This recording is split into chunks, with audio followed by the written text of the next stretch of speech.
So we've looked at the academic space, and Dr. Bullitt even raised that the faith community has been historically a part of the environmental justice movement. Queen Quet, looking at your cultural heritage and looking at the history that you hold on to and hold to be sacred, and I shared with you that my great grandfather was fully Gullah Geechee, and so so I'm very familiar with the roots of it, and having some of that language in my vocabulary and in my house growing up. Um, and looking at that and holding on to that, when we look in light of, as Dr. Bullitt was saying, and Dr. Fuller has alluded to in her work, looking at the highways that we have, the gentrification that comes along with that access, looking at the air pollution that comes along with that, still observing that heritage and that history. How do you all see yourselves doing it? How has it historically been done in the context of your work? Well, first, we always say we the Benya and we in the Guano we're tall. That's why I always crack my teeth and let all the rest of children know. We have been on these sea islands, especially here on St. Helena, for 500 years. And we expect our children's children to be here in the next 500 years. So, and still living their traditions and taking pride in it, instead of having people who come in with all of what you named, those bridges, those roads that connected to the sea islands, started to bring in pollution in many ways, other than those outlined by Dr. Bullard. It brought in the pollution into the miseducation system. It polluted people's spirits and souls and said to them that if one of the cracky teeth like Adisha, you're cracky. So it said that people were crazy and ignorant if they spoke a different language and they were Black people.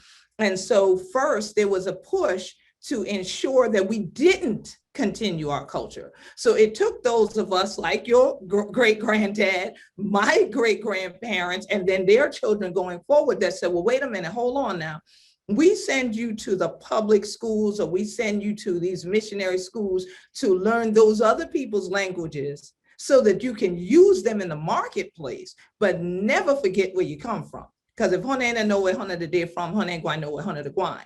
And so where we come from is a place in which you live in open, natural space. It is a place in which you live in balance and you realize that all life is valuable. So whether that's a tree or that a kuda yona and thing to crawl on the ground, or that a shrimp with the ochona, all life is valuable. So you don't try to decimate it. So in other words, I learned this term going to Galveston, Texas with our Gullah Geechee Fishing Association members. We don't go derby fishing, for instance. We go to the water because the water to bring me, the water going to take me back. It's a sacred space. So you go there so that you get nurtured spiritually at the water. You recognize our ancestors' bones and blood is in that we call the Middle Passage. So you honor it as a sacred place. And then if you go to get something to eat, something nyampan and things like that, you get just enough for the family and those in the compound and the elders, and you bring it back. But you don't go and try to clear out the bottom of the ocean. So when people started moving in because of bridges in the 1930s, we've been here since the 1500s. And so in the 1930s, we started getting this proliferation of this building of these highways and these bridges. That then started the first set of environmental harms and spiritual harms from the pollutants coming in with people's mores that were other than ours. They didn't feel like you don't derby fish. They felt like you could build anywhere, you can extract anywhere, you can just continue to do this, and like there's an unlimited source. Well, God is an unlimited source, but God didn't tell you that this stuff out here is just unlimited, or what the earth is made of is unlimited.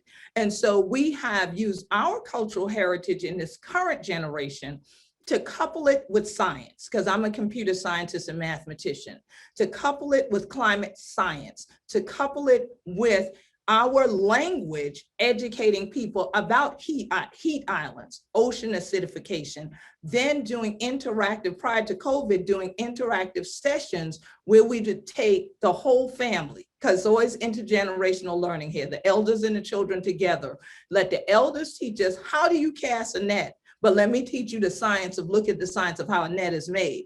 and then teach you if you cast it in this area, why it's healthy, and where if you cast it somewhere else, it's not. Why you need to bring oyster shells back from the oyster rolls and replant them on the coast, because one oyster is going to cleanse 50 gallons of water per day, much less if we have an entire bed of it. So when people start to take it personally and realize that, hey, I am made of the same thing the water is.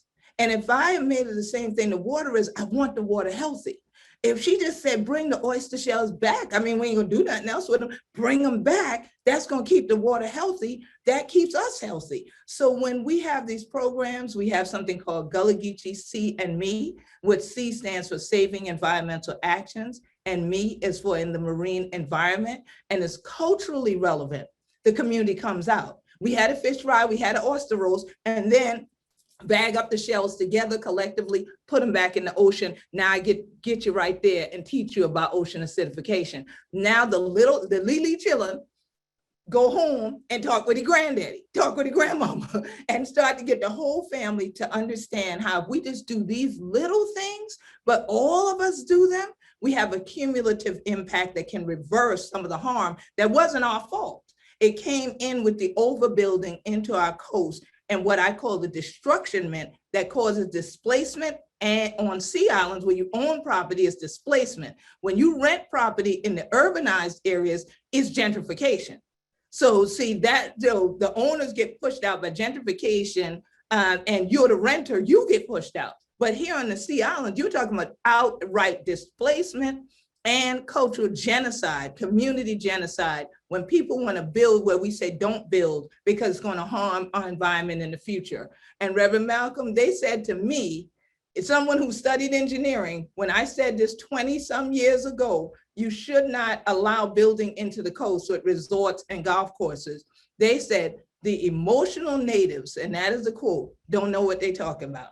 So now those same so-called emotional natives are the ones they come to for traditional knowledge to try to reverse these negative impacts. And so, yeah, all of it's connected, but as long as we continue to take pride in our culture that's natural to the environment, is indigenous to this land, we can balance it back out. And we just need to take down some of them buildings and bridges to help do that even faster. Thank you, Queen. Dr. Fuller, one of the things that Queen alluded to is that those who do the least harm suffer the most. This is something that Dr. Bullitt has also talked about. For those that would ask, well, why don't they just move? Can you speak to some of that for us? Yeah, I can speak to some of that, definitely. I come to this from a researcher myself. And so there has been some ideas over time about were people in place where there were polluting facilities, or did they move to where the polluting facilities were? And honestly, it's really both of those things. So these have been historical practices which were intentionally put into place that have yielded the disinvestment in Black and Brown communities and low-income communities for many, many years, and even for hundreds of years if you want to go back that far. And so there's really an overlay of different types of disinvestment and different types of inequities over time. And that has generated in the inequities that we see when we're looking at air pollution.